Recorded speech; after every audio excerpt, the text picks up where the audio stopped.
Hi, I'm Will Carpenter with SUHS FBLA News and Broadcasting Media. Good morning, Lancers. Today's video is brought to you by technology failure and a series of very unfortunate events. Hi, I'm Will Carpenter with SUHS FBLA Broadcasting News and Media, and we're here with an inspirational story from our small town. I'm here with Michelle Lind, Carpenter Middle School principal. Nice. So tell me a little bit about your life and why you wanted to become a teacher. Well, I watched Little House on the Prairie when I was a kid, and I wanted to be like Mary and Adam and teach in a school. And then I went to school and thought, no, I don't want to be a teacher because kids are horrible. But then I decided, no, I do want to be a teacher. So I thought I wanted to do first grade, but I ended up at middle school.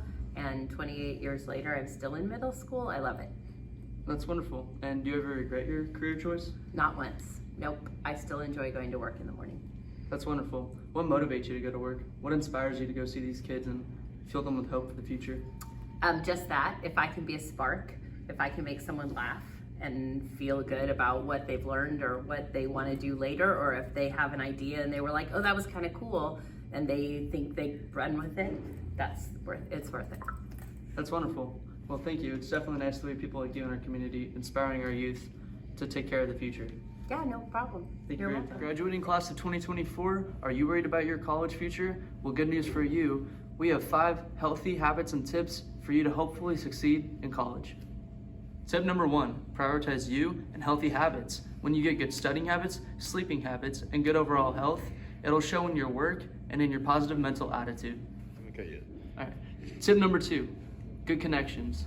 Get in touch with friends and go to social events to boost your mental attitude, and get in touch with teachers to have that extra bit of help fighting for you in your corner. Number 4, end procrastination. This is probably the biggest thing you can do, because work, when you first get it, doesn't seem like it's gonna take that long to do, but that's your brain tricking you. You're gonna put it off and the work's gonna pile up, and eventually it's gonna overwhelm you and become too much to handle. So why not knock it out when it first comes at you? End procrastination. Number 5, last but not least, participation. Believe it or not, showing up actually does matter. And when you show up to class in your lectures, you stay on top of things, and it helps you to better understand the learning material. Well, class of 2024, those were my tips and tricks to help you succeed. I know you will. Now we're off to a story with 3 youth leaders in our community, helping with community service and striving to make their community a better place. I'm here with Danae, Treasurer of South Umpqua FBLA. Olivia, Vice President. Ruby Brink, President. Nice. So tell me a little bit about your project and how it got started. So Puppies and Peers started when Olivia was visiting her grandmother in Callahan Court nursing facility, and she brought her dog in for a quick second to get something, and the owner of the facility was like, my residents love the dog, and we'd love it if you could bring dogs in more often and do that as community service. So that's just what we did. Yeah. That's wonderful. So was the dog the only thing that you guys did? No, actually we helped clean up one of the facilities, and then we also brought cookies and played memory games with some of the residents.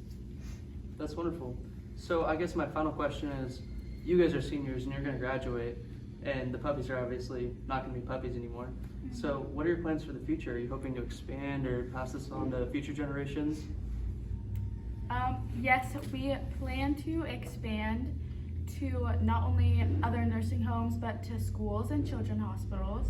And we'd like it if our school could continue on our legacy of starting this community service project. And about the puppies, we're also taking steps to have facilities such as Saving Grace and Pet Pounds to join us on our adventure.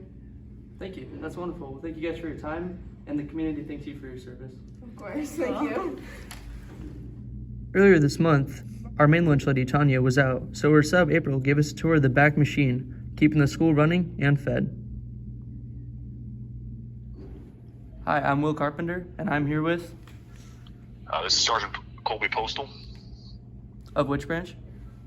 Army National Guard. Nice, thank you for your service. We're calling to ask you about some things that made you decide to join the military. Yeah, of course. Originally when I joined, I didn't have a whole lot of,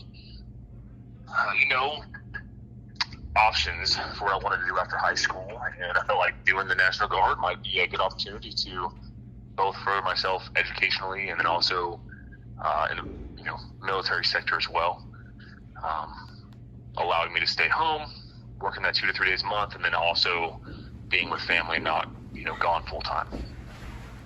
Absolutely, that's wonderful. What would you say the greatest aspects of joining the military are? Yeah, so there's tons of great aspects, the people you meet, the networking across the world, the travel opportunities, but some of the big ones kind of tailored towards the education benefits where, paying 100% college tuition, or towards trade schools as well. But also just being, in the National Guard allows you to be home and focus on those personal goals instead of being, away for a duration of time. Absolutely. Would you say overall you regret joining the military, or has it been more of a positive outlook on your life? It's definitely been a positive. Of course, there's some drawbacks in anything you do.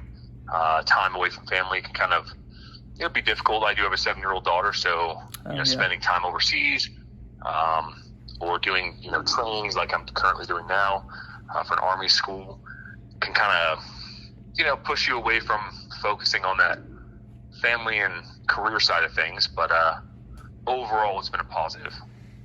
Absolutely. Well, thank you for your time and thank you for your service. Yeah, thank you, Will. I appreciate it. Thank you all for having me. Yeah, of course. Have a wonderful day.